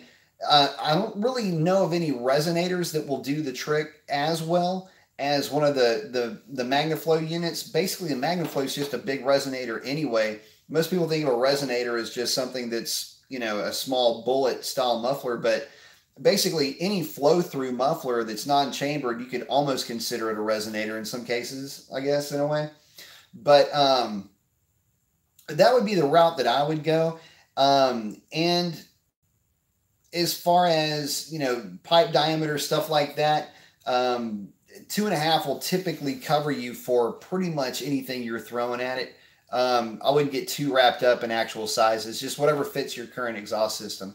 Let me think about this. What would be another good one? Borla makes a good sounding exhaust as well. But yeah, anything to kill that rasp, because I know what you're talking about, man. It can get, honestly, man, it can get to the, I've heard them to the point where you're just going, good Lord, this is awful. So I know exactly what you're talking about. But yeah, that's the route that I'd go. And again, it's a personal preference thing. I just like the way that those mufflers sound. Might be too mellow for some, but I definitely dig it. And they do kill the rasp. The Sloan is asking, do you have 309s in your Hellcat yet? No, I don't. And I am going to be wishy-washy on that, that mod for a minute or two. I am literally 50% planning on putting 309s in that car at some point. The only reason why I say that is the car already doesn't hook on the street. It would make it maybe a little bit more fun it does make them more lively for sure on the street. But with the way that car loads up with the stock 262s, there are times when I would like a little bit more of an aggressive rear gear in that car. So I don't have them now, but I am certainly not ruling out the possibility that the car may get them later. And mainly I'm looking at it from the point of view of, the car is going to spend a lot of its time on a drag strip. That is really the next step, if I'm going to do anything with the car, would be to go with a 309 with only one catch here. And that's NVH. When you go with a 309 gear, you may start to run into NVH issues. I'm hoping that wouldn't be the case with mine, but I think that if I did 309 gears, I would probably also switch out the bushings at that same time as well. So basically look at it from a total component point of view as opposed to just swapping out the diffs. And that would be a pretty involved process. See, Trude saying, I put a Flowmaster Outlaw catback on my 15 SRT 392 through 2 active exhaust codes. for a few years until Flowmaster sent me the 2 updated tailpipes with the active butterfly valves in them. Yes. So if you are looking to do any catback on any of these vehicles that have the active exhaust, don't forget you are going to absolutely have to do one of 2 things. Either kill the code in the tune, or you've got to get one of the units that will actually have those butterflies in them, or cut the other butterflies out and have them put in that system. Or you can cut the butterflies out and somehow or another mount them somewhere in the trunk or something like that, to where they just open and close and the computer still thinks they're in there. That's kind of a hacky way to do it, but you know what? It works.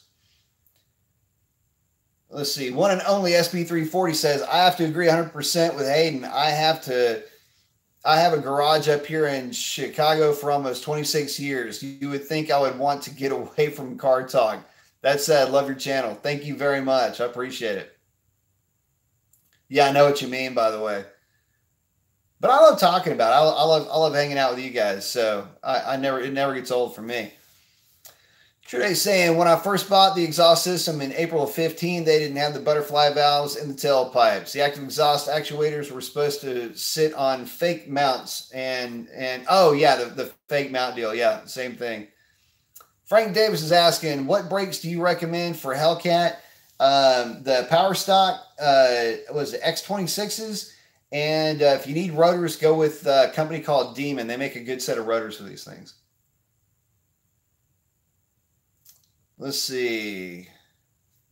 Trudy's saying the flap, saying the car try to trick the car into thinking they had them. Flowmaster learned that didn't work. I hear that.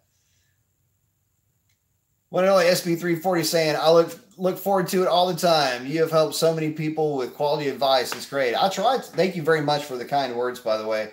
I try to, man. I mean, you know, you take the experience and the time on site, so to speak, that I've got. You know, I want to be able to use that in a positive way. I want to try to bring to fellow enthusiasts what I've seen that works, what I've seen that does not work, issues that I've seen in practice.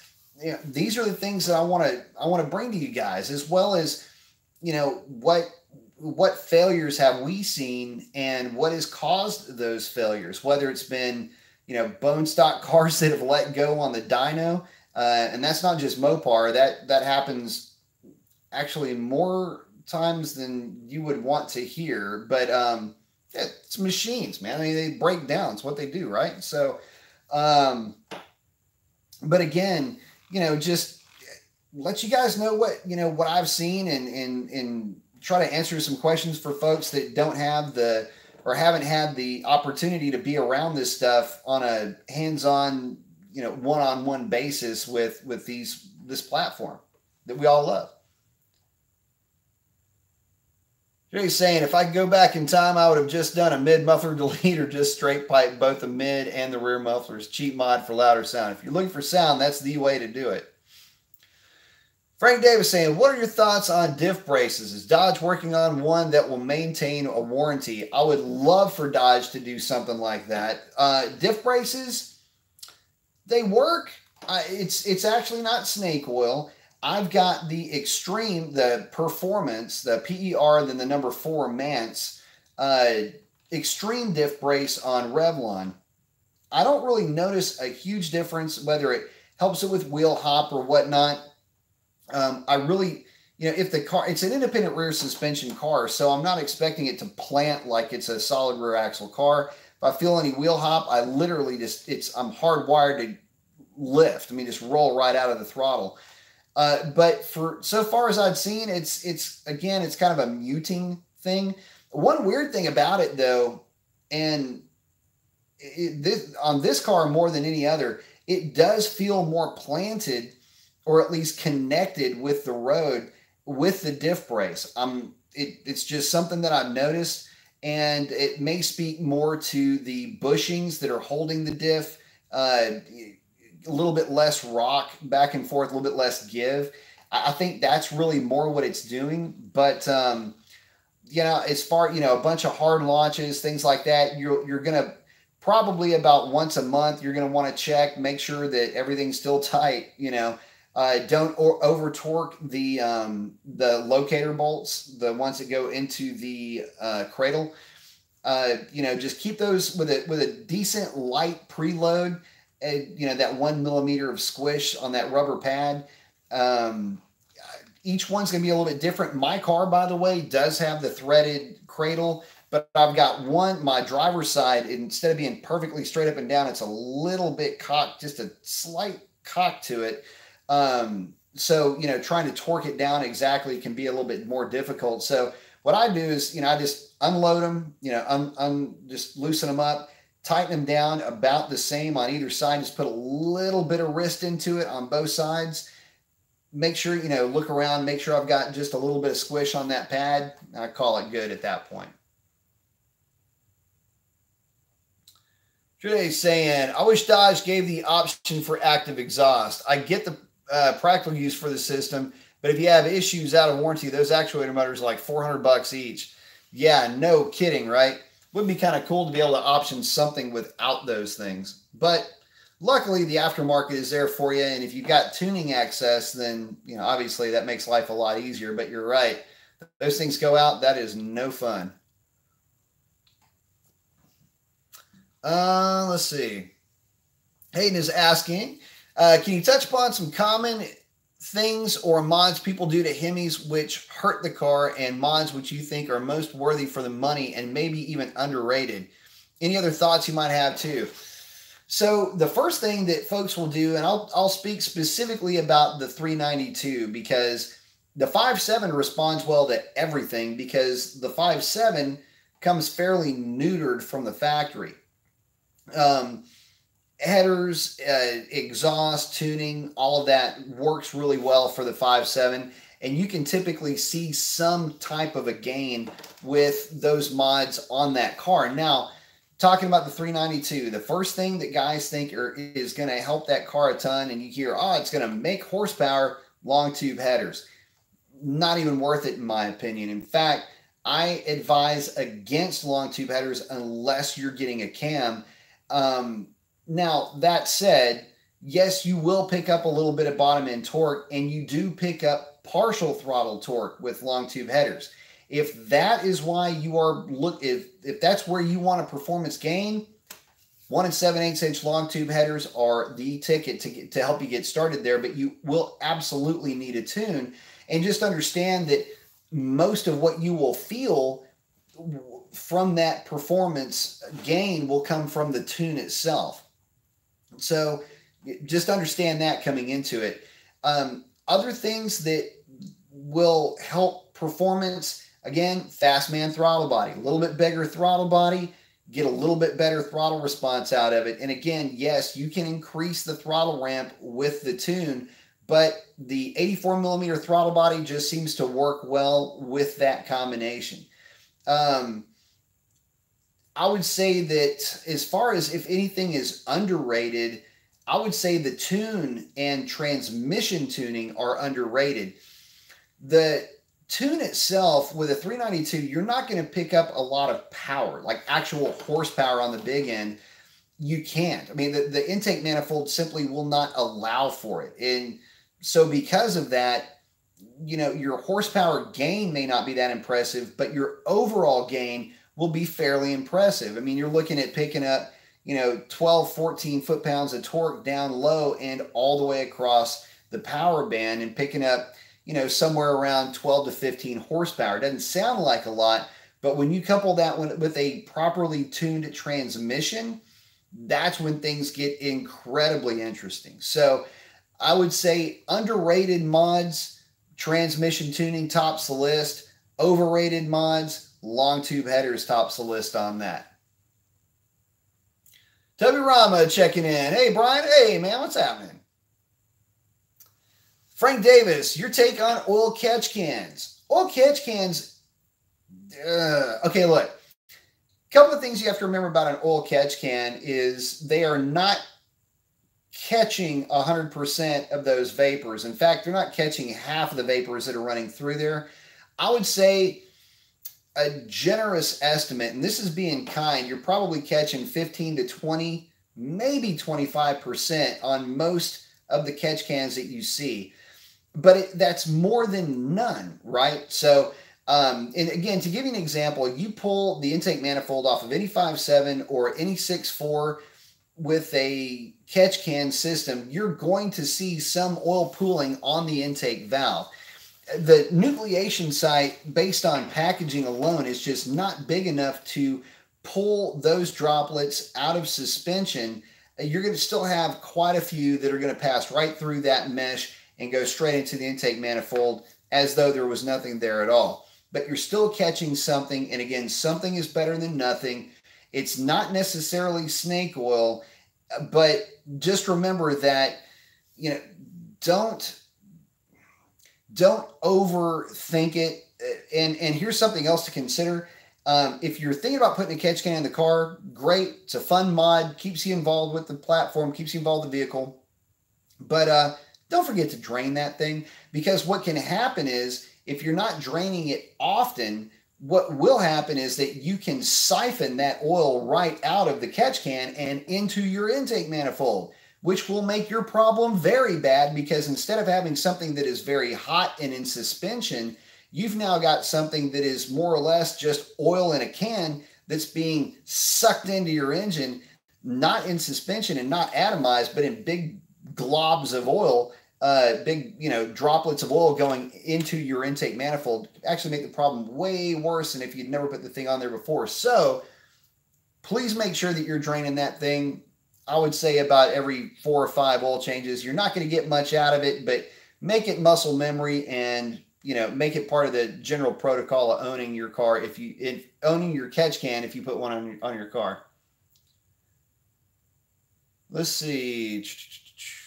Trudy's saying, really dislike that you can only get 305s from the factory with the wide body option. I like the wide body look, but $6,000 is a lot for a wide body and 11-inch wheels. Yeah, I'll agree with that. I still don't understand why that platform doesn't have a staggered wheel and tire setup. Toby Rama asks, is it wise to twin charge either super or turbo your car? Well, with the properly engineered setup, yeah, it's absolutely, you can do it. I don't know if you're talking about a true compound where you've got turbochargers feeding superchargers. In that case, I don't really like that system. It kind of works, but it's not exactly optimized.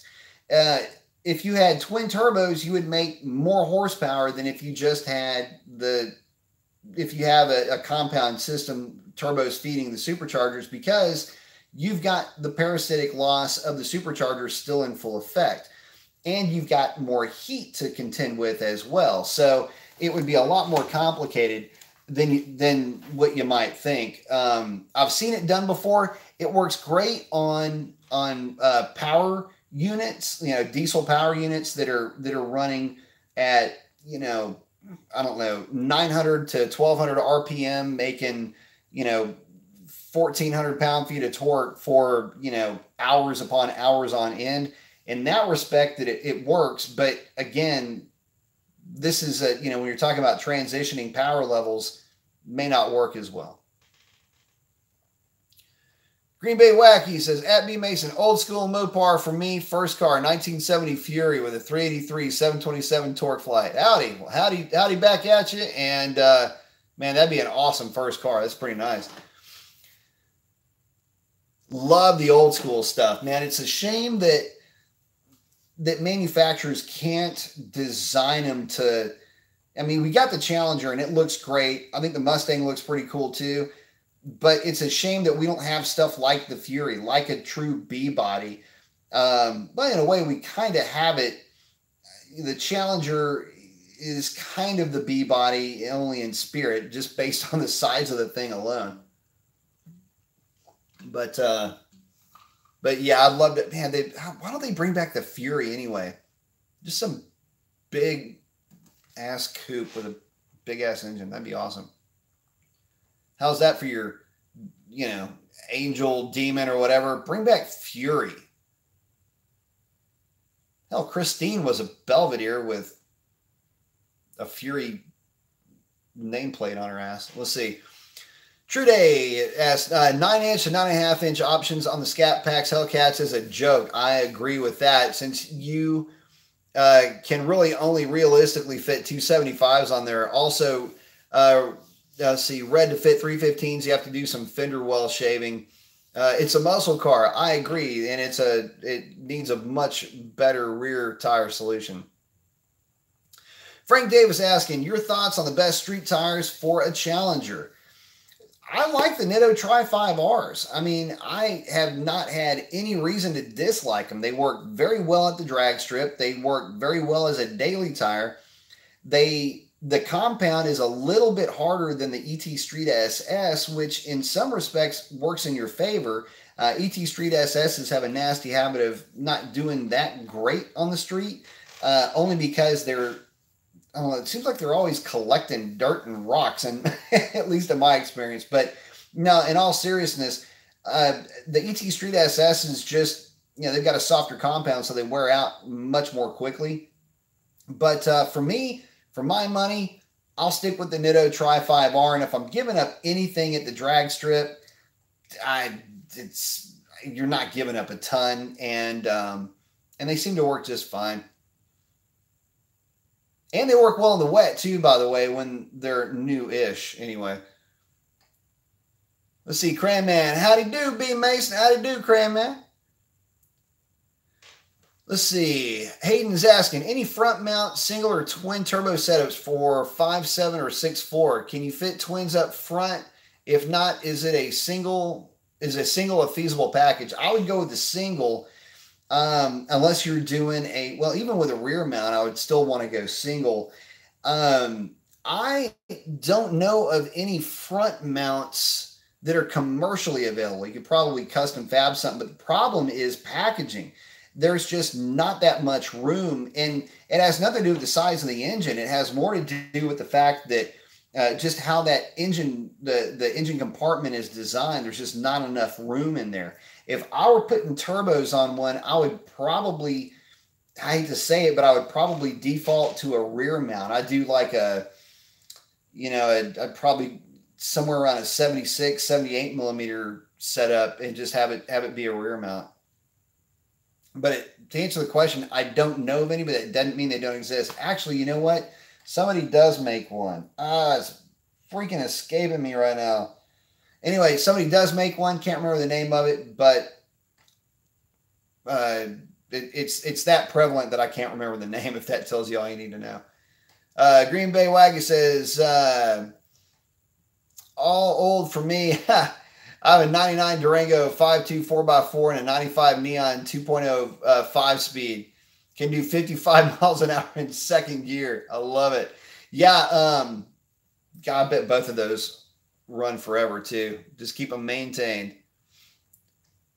But yeah, those old Mopars, man, you can beat them senseless and they still keep rocking.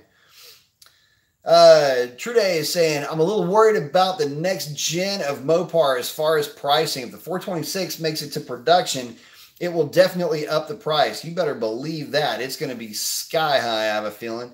A fully loaded Scat Pack now can get over 50 grand easy. Actually, you can get deep into $50,000 territory. And, prices always go up over time. But, that 426 is going to command a premium. But I don't know really if they did offer a 426, where it would fit in the lineup. And more to the point, where it would fit in terms of price point, regardless of lineup. And where I'm going with this is, I'm reminded of the Gen 5 Z28. When they put the LS7 into that car, when I heard they were doing it, it broke my heart when I saw the price tag on it. And hell, that car was more expensive than the ZL1 was. Could not imagine that. So at any rate, yeah, I hear you. And to be honest with you, look for more of the same when it comes to that. I just feel like the R&D, the EPA certification process, everything that's going to have to go into that engine to make it work would be would be tough, to say the least, to ask for a low price on it. If they were to release that engine naturally aspirated, I would say look for that to possibly be in the Viper replacement.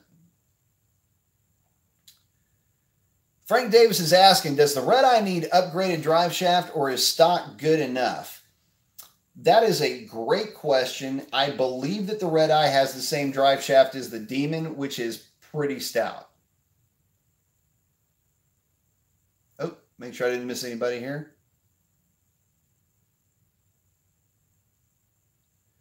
Let's see. Green Bay Wacky's saying, everyone calls the Durango a girly man's truck. Why? Can't pull 10,000-pound campers without even dropping the back end down. Yeah, Durangos are badass, man. Why? Just because they're a little bit smaller? Maybe they got something smaller they don't want to talk about. Let's see. True Day saying, well, hopefully if the 426 does come out, it won't be more expensive than a Hellcat. Brother, don't hold your breath on that. I have a feeling they might market that and price it higher than a base Hellcat. That would be my looking into a crystal ball. That's what I would think.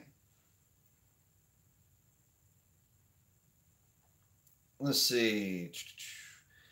Toby Rama is, oh, this is going back to the compound twin. Those the Lancia Delta had a compound twin turbocharger, which is a little bit different situation where you have one turbo that feeds another. Kind of a complicated setup, but it does work. That car was known to be unreliable. Yes, they did blow them up a lot. Not sure if it was motor related. And let's see, Frank Davis saying Volvos have twin chargers if you get the T6. Well, there's one that's working. But are they sequential, or are they actually twin chargers? That's the thing. Abby May said, yeah, my friends with the 3/4 tons. Well, you know, they bought a 3/4 ton because they could, not because they had to. Let's see. True Day saying pricing out a loaded Red Eye is around 90 grand. Yeah. Yeah, it is. Not only is it 90 grand, but they're not budging off of that price for the most part. Still good as far as the horsepower per dollar ratio, but that's a lot of money for the average Joe. Yeah, it is. Hellcat still seems like a better deal, especially if you mod it. It is a better deal, especially if you mod it.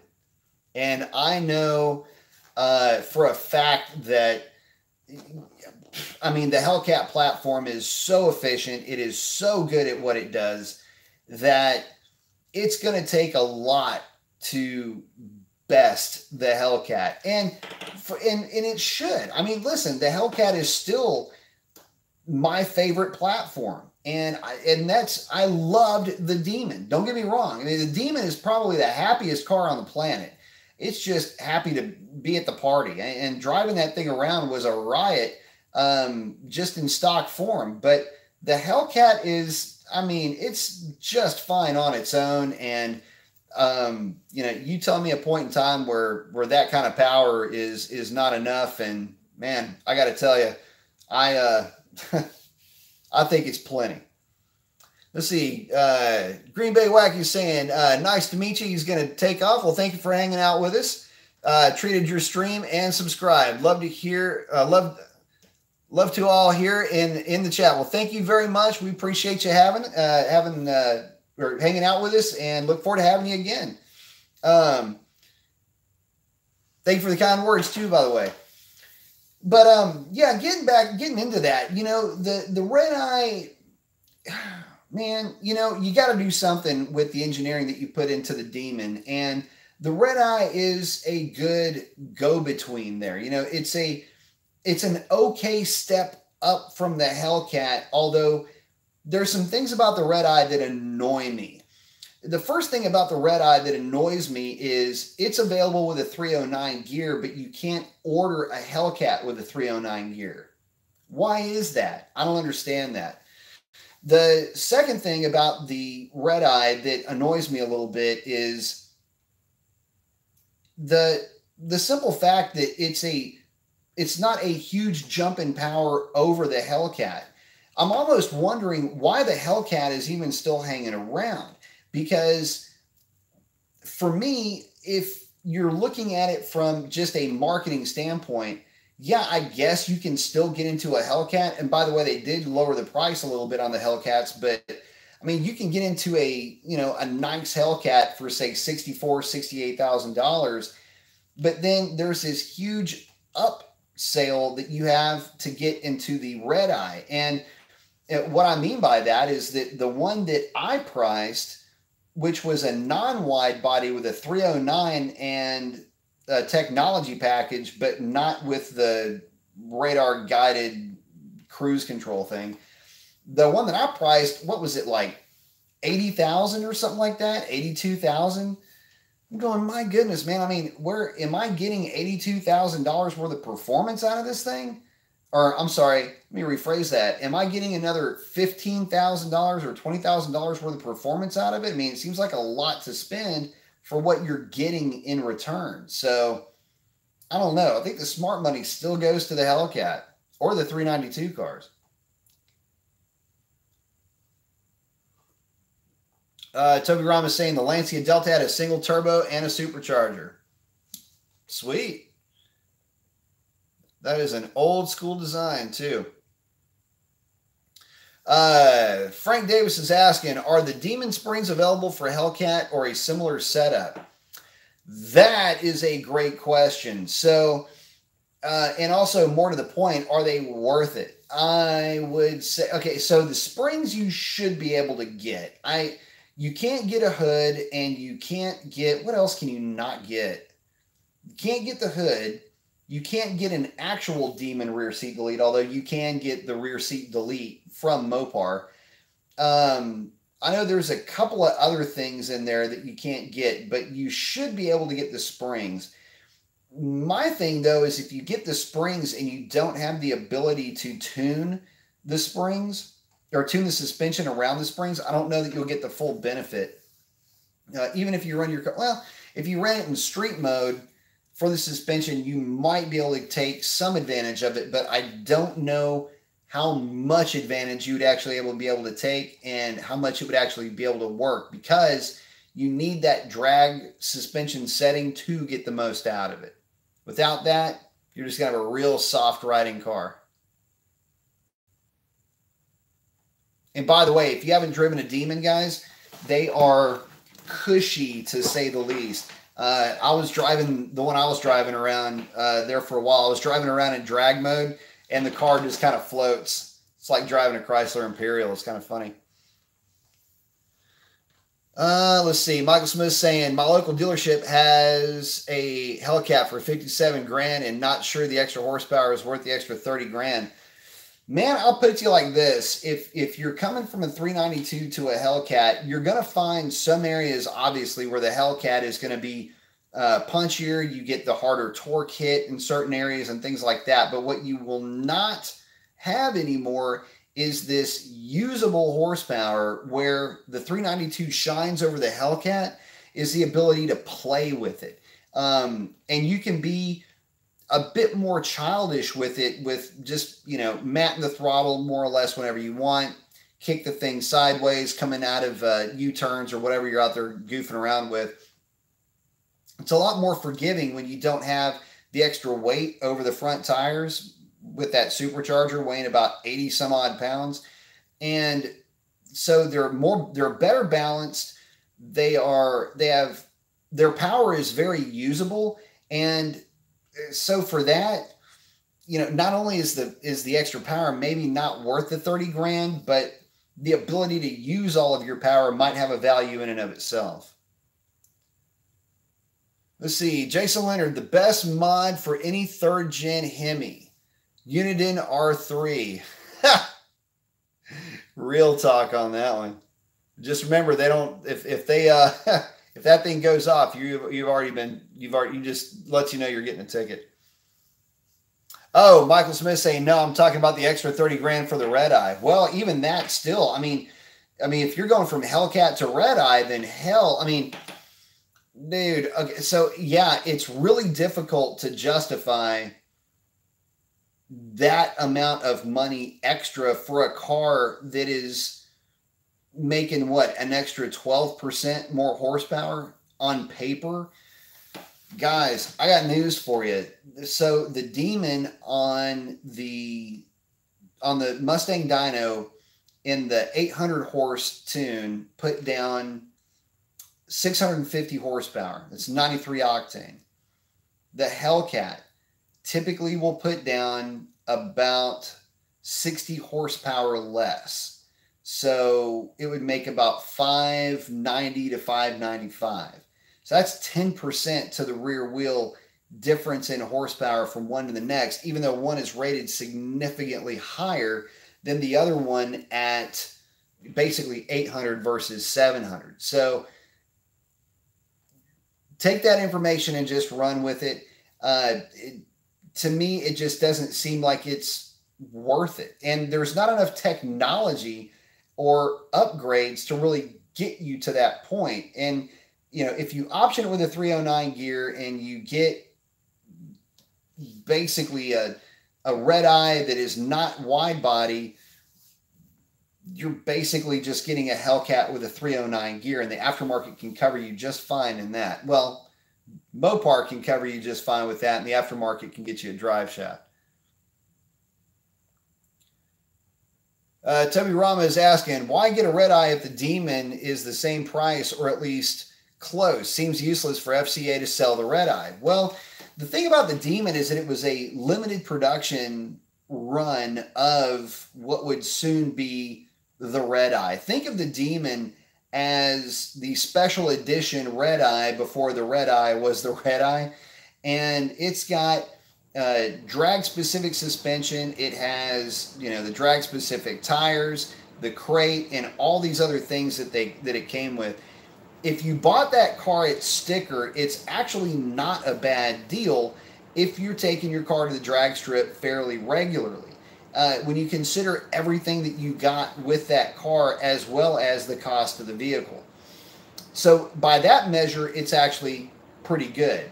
But when the dealership started asking for so much more over sticker for them, that became the bit of the problem that you know, that was the bite that people just couldn't swallow, so to speak. So I would say, you know, depending on how you want to view it, the red eye to me is actually not a very good bargain if you're looking at it from just a performance per dollar perspective. But man, that car, it makes a lot of horsepower, and on top of that, and it looks fantastic, especially if you decide to get it in wide body form. So if you got the money, you're looking for something like that, it's an option for you. But I don't know, it'd be tough for me to go that route just given the cost on it.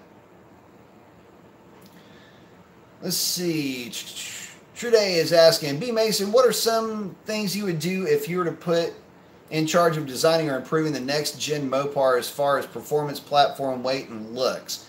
A few things. Starting at the back of the car, I would give that thing a staggered wheel and tire setup by however it needs to be done, with a set of 10.5 inch or 11 inch in the rear. That would be mandatory. I'd probably go 10.5s with 305 45s in the rear. The second thing I would do from a performance standpoint is I would put the Elephant supercharger on everything that had a supercharger on it, and streamline the Hellcat platform to be one offering, and, you know, get that price really where it needs to be. As far as weight, figure out a way to get the weight down through modification of that LX platform. Maybe make it a couple of inches shorter, couple of, you know, just in terms of total height, couple of inches shorter, couple of inches you know, shorter in total length and height, and but keep the width about the same, and make it flex fuel for sure. That would have to happen, and that's just for starters. Frank Davis saying, I looked for a Demon, but all dealers had huge markups, so I ended up buying a red eye for invoice. If you can get a red eye for invoice, that's the way to go. Considering that these dealers now are thinking that the red eye is the Demon second coming, so to speak, and they're asking in some cases over invoice, or I'm sorry, over sticker for the red eye. If you can get a red eye at invoice, then yeah, it's actually a great bargain for the look and for everything that you get for the money that you're spending. But unless you got an inside track and you're going to be spending a lot more for that car, I don't know, it makes it tough. But I don't know, man. I do like that red eye a lot. If for no other reason than you can't offer it, get it with that 309 gear. Trude is asking, man, you got that thing at wait, hold up, Frank, you got that thing at invoice? Jealous, man, you're killing me. Trude is asking, what would be an ideal realistic weight for the next gen Mopar? Realistic for the Hellcat platform, I would like to see that thing get down to around, oh man, I'd like to see it get down to about 4,100 pounds. I'd like to see the NA guys get their cars down to, 3,700 pounds. That would be my goal anyway. But again, it's tough because, how much of that weight savings could I get out of an aluminum block? Think about that. There's almost 100 pounds right there. Let's see. Jason Leonard is saying, Unit in R3 picks up the police radar for miles, unless it's laser. Then it's a ticket notifier. Yep. I like it. Frank Davis saying, yep, he got his red eye at invoice. It's killing me. Let's see. Tubby Ram is asking, what would you do to the Corvette C8 as far as performance, weight, interior, etc.? I would offer for the C8 mid-engine, here's what I would do. I would use the C8 as the avenue to introduce the American buyers to a mid-engined sports car with a V8, still offer the LT4, give it just a little bit more power in that platform, offer a secondary NA option perhaps, maybe move away from the LT4, go 4-cam. Actually, you know what? It's a mid-engine car. It needs to be 4-cam if it's NA. So 4-cam V8, high compression, about 11.5 to 1 compression, displacement, somewhere around 6.2 to 6.4 or 427, and offer a supercharged variant of either that engine or the LS9. That's kind of what I would do with it. So I think that would actually set that car apart. It would definitely make a statement, if nothing else. And I would actually like to see him have a base model Corvette. Now that I'm thinking about it, have a base model Corvette with a 2-valve engine. Let everybody, keep the Vet America's sports car, America's sweetheart. Keep that thing to where the working man and woman can afford them and can buy them and to own them comfortably, and so that they can have, they can take part in that lifestyle. I think that would go a long way too. Michael Smith saying, I think it'd be cool to have an awesome, cheap NA mid-engine sports car. I mean, I really do, and it needs to happen. I mean, for the Corvette to truly evolve, this has to happen, guys, because you can only have the same flavor of ice cream so many times. And again, it was Zora Duntoff's, he envisioned this car being a mid-engine car. I'm stoked that it's going to be a mid-engine car potentially moving forward. So that'll be great. But folks, we are coming up on 2 hours. I've got to check out. But I truly appreciate you guys hanging out with me this evening, and I will look forward to doing it again soon. So that is going to be a wrap for this one. And again, thank you all very much for hanging out with me tonight. Truly appreciate you guys, and I will catch up with you guys on the next one. That's a wrap. Adios. Y'all have a great week.